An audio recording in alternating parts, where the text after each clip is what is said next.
Hi, we're here at the 2023 Property Portal Watch Conference in Madrid with Ryan Gallagher. Ryan is the CEO of iVox and a sponsor of the conference. So Ryan, thank you very much for sponsoring again, and thank you very much for coming to the conference.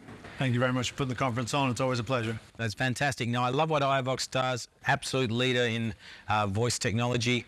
One of the core themes of what we're talking about at this conference is, the next generation, what's coming.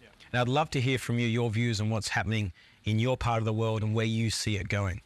Yeah, I mean, we're playing around with so many different things in the AI market at the moment. And one of the interesting things that we dabble in is obviously conversations. So written conversations to an extent, which is far easier, but actual voice conversations, extremely hard for off-the-shelf AI products to actually analyze. So we have to do a lot of our own in-house normalization conversations.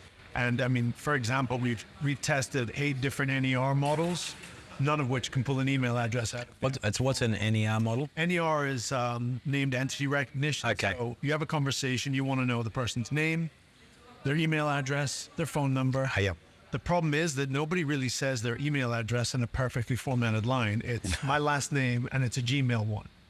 So nothing picks this up. So we've had to basically build our own tools in-house to normalize conversation data so that it can be picked up by NER. And at the same time, we're supplementing existing NER technology and building our own. So it's a real challenge when you're dealing with actual conversation rather than written, edited text.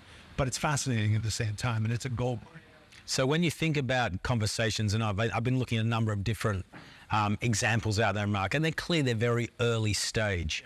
But they, instead of the traditional way of searching for cars, jobs, homes, and sort of, make, model, year search, suburb, price range search, whatever, they engage you in a conversation to help uncover more information, not only where, but also lifestyle issues. How do you see that playing out?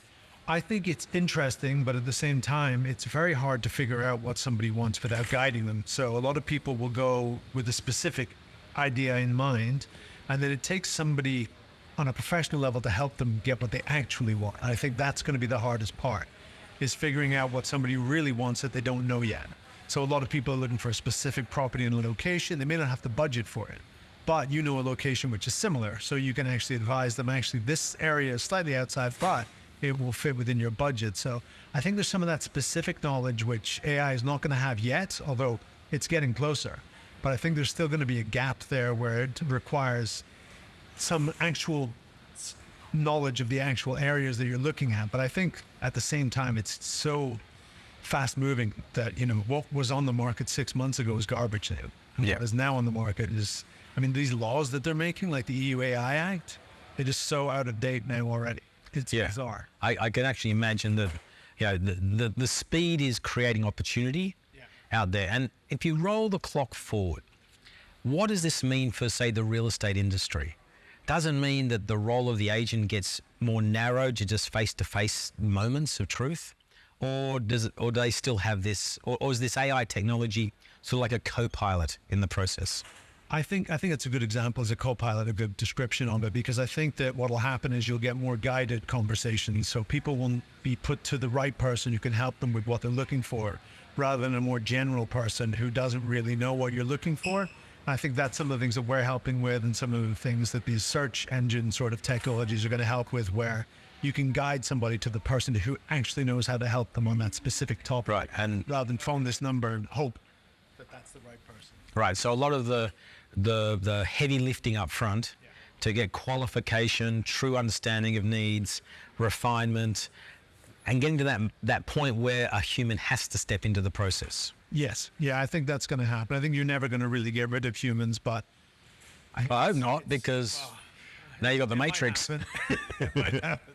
Terminator. The train's left the station, right? People are trying to stop AI. You can't stop AI. No. And it's something that we're going to have to embrace, but the same issue is going to happen where you're going to have huge legal ramifications, a lot of risks, and a lot of people are rushing to market, which is a big mistake. Yeah. Because the laws which are in existence at the moment are already stringent enough, but once you start applying these new laws, which haven't even been written yet, you're going to get in a lot of trouble. There's already the headlines of Microsoft 38 terabytes of data leaked, including usernames, passwords, Wi-Fi, OpenAI leaked as well. So there's so much that is being rushed. And I think Yes. that's the one thing that we always say is you need to be very careful.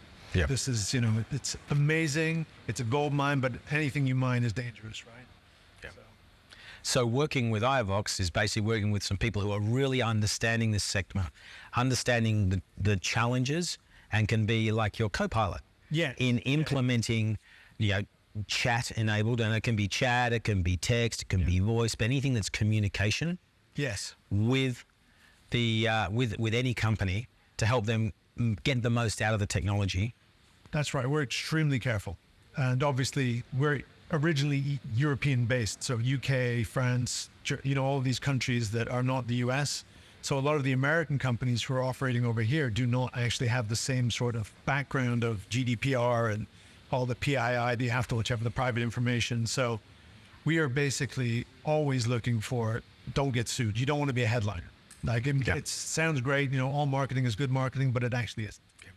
So the old adage of when I was in technology, well, years ago in technology, was you can't get fired for buying IBM. Yeah. It would apply in this. If you're going to go down a interactive communication path and you want to leverage AI and you want to get it right, you'll be in the best hands with working with iVox. Yes, we are doing this for a lot of companies and we're doing it in a very careful manner in-house. We do not take any risks with data. Fantastic. I would advise people not to rush and to Get it right. get it right the first time, because if you get it wrong once, you don't get a second chance at it. Fantastic. Thank you, Ryan. I love what you guys are doing. Thank you. Here.